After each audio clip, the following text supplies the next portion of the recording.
The sun was dying slowly behind the jagged red hills when the struggling cowboy rode into Widow Rock Valley, his horse thinner than his shadow, and his boots cracked from too many unpaid miles. And he did not know that by nightfall his fate would be spoken aloud by a woman the size of legend herself, a giant widow whose name carried both fear and longing across the plains, because Elias Crowley had come west chasing freedom, but found only drought, debt, and a ranch that refused to survive no matter how hard a man worked it. And as he dismounted near the abandoned trading post, his ribs ached from hunger, and pride burned sharper than any wound. For a cowboy without land or family was a man the West had little mercy for. And yet the valley felt different, heavy, watching, as if the ground itself waited for something to be decided. And that was when the crowd parted without warning, whispers falling silent as a woman stepped forward, taller than most men,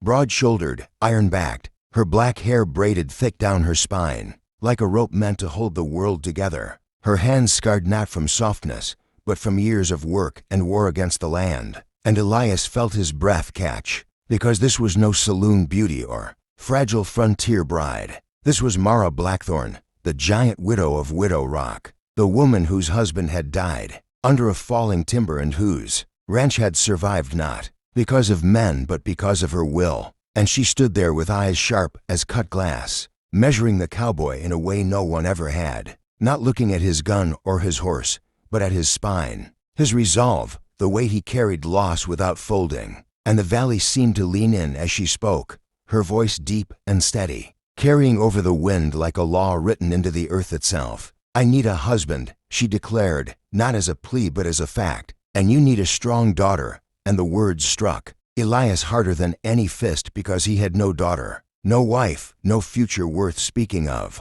And laughter rippled through the onlookers until it died in their throats when Mara did not smile, did not blink, and instead stepped closer until Elias could smell dust and leather and something unbreakable in her presence. And she continued, my land needs a man who won't run when the sky turns against us, and you need a family strong enough to keep you alive.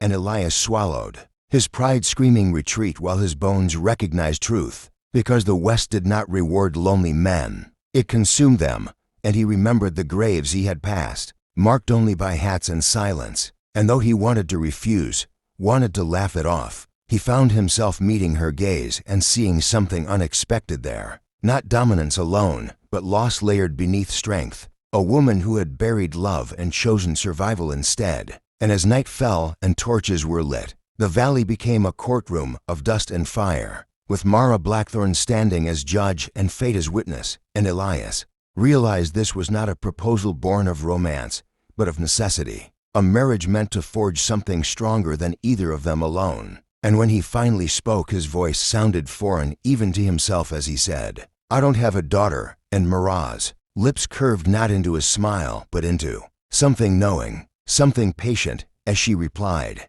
you will. And the words chilled him, because she spoke not of blood but of legacy, of children yet to be shaped by the land and the rules of survival she lived by. And she turned then, expecting him to follow, not commanding but assuming. And to the shock of everyone, including himself, Elias did follow, step by reluctant step, into her world, into a ranch that rose like a fortress against the night, fences thick, barns solid, fields wrestled into obedience by hands stronger than steel. And inside the great house the air carried the weight of years, of meals eaten in silence after death, of boots lined neatly by a woman who refused to let grief make her careless. And over a meal simple but filling she laid out the truth without softness. Bandits had been circling, drought threatened the south fields, neighboring ranchers tested her borders because she was a widow. And Elias listened, realizing this was not charity, but alliance. And when she spoke of children, it was not longing alone, but strategy,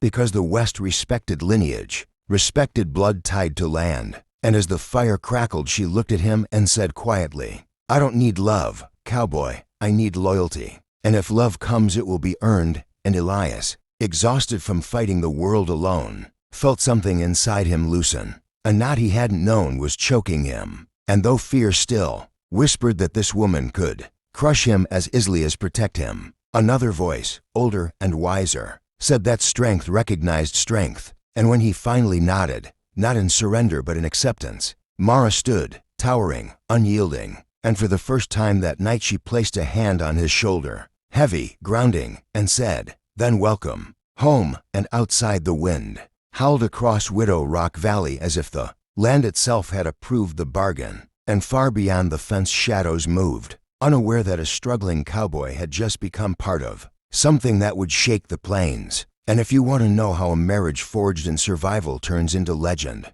how a giant widow and a broken cowboy raise a strength the West cannot break, then stay with this story, and don't forget to subscribe to Wild West Dairies, because this is only the beginning of a tale the frontier will never forget.